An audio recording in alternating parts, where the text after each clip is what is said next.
تو اس مقام تک ہر جنرل نے لایا، ان کو پلاٹیں دے کے، ان کو عہدے دے کے، اور ان کو جو ہے نا ریٹائرمنٹ کے وقت مالی بہت سارے حکوم دے کے، پلاٹ دے کے، اور عیاشیاں کریں ان کو. تو آپ اس حال پہ پہنچ گئے ہیں کہ اب کوئی بھی اٹھنے والا ضمیر زندہ رہ ہی نہیں گیا.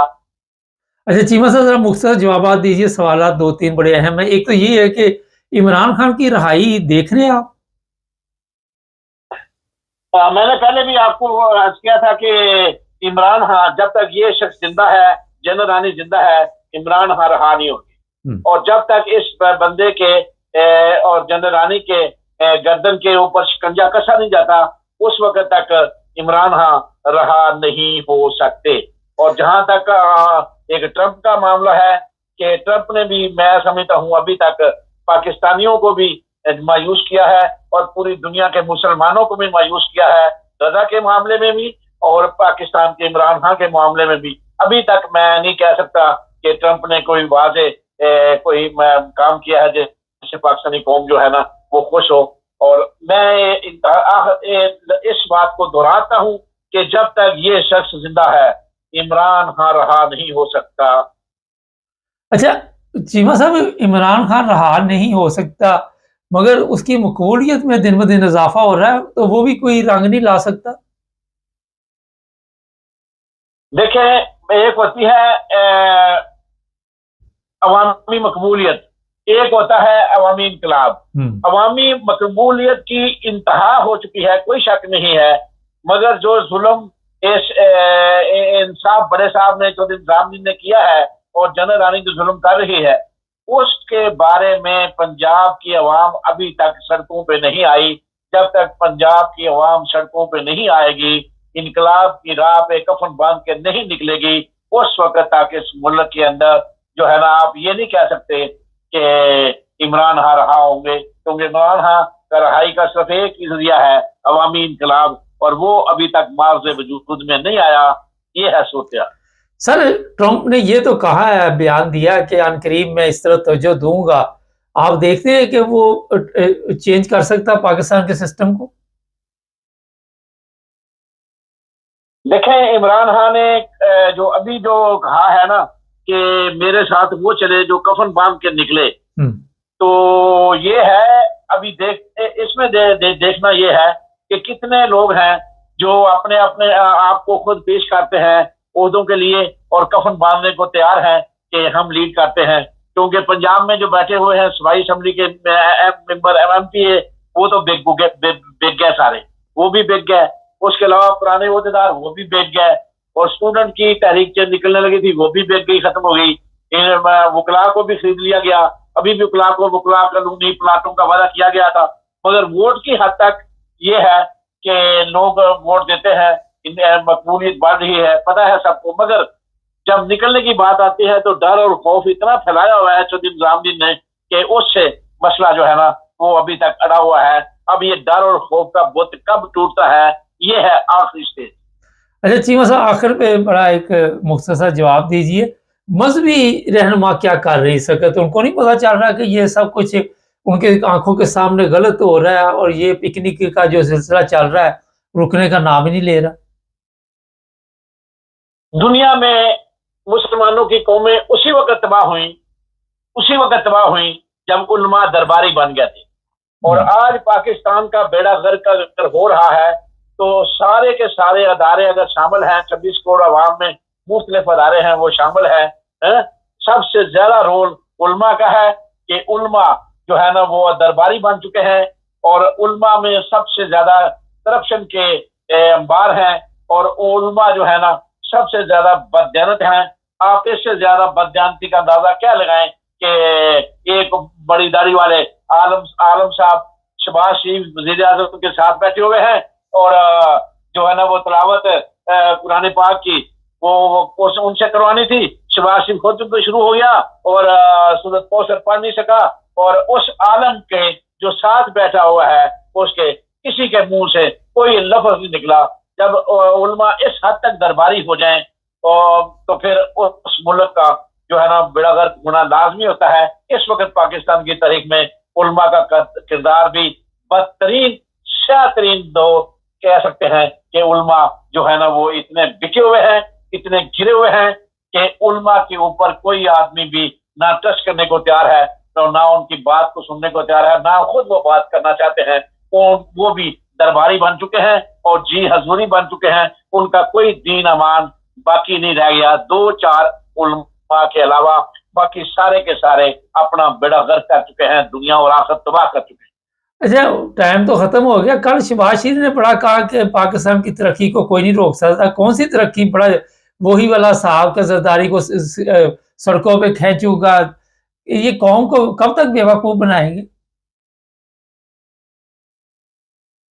اب یہ تو بہت مبارک صاحب، یہ تو ان کے بارے میں قوم اب زیادہ دھیان نہیں دیتی اس بات کے اوپر۔ انہیں قوم کو یہ تو پتا ہے کہ یہ تماشگیر ہیں، یہ ڈرامے باز ہیں، یہ منافق ہے، یہ صرف ایک جو ہے نا ٹک ٹاکر ہیں، اس کے علاوہ کچھ نہیں ہے۔ قوم ان کی باتوں پہ، ان کی حرکتوں پہ جو ہے نا وہ دھیان نہیں دیتی۔ قوم کو اس بات کا اندازہ یہ عمران خان کو جاتا ہے کریڈٹ کہ قوم کو شعور دیا ہے، عمران خان نے دیا ہے، اور عمران خان شعور کی انتہا دے کے اپنی انتہا کو پہنچ چکا ہے۔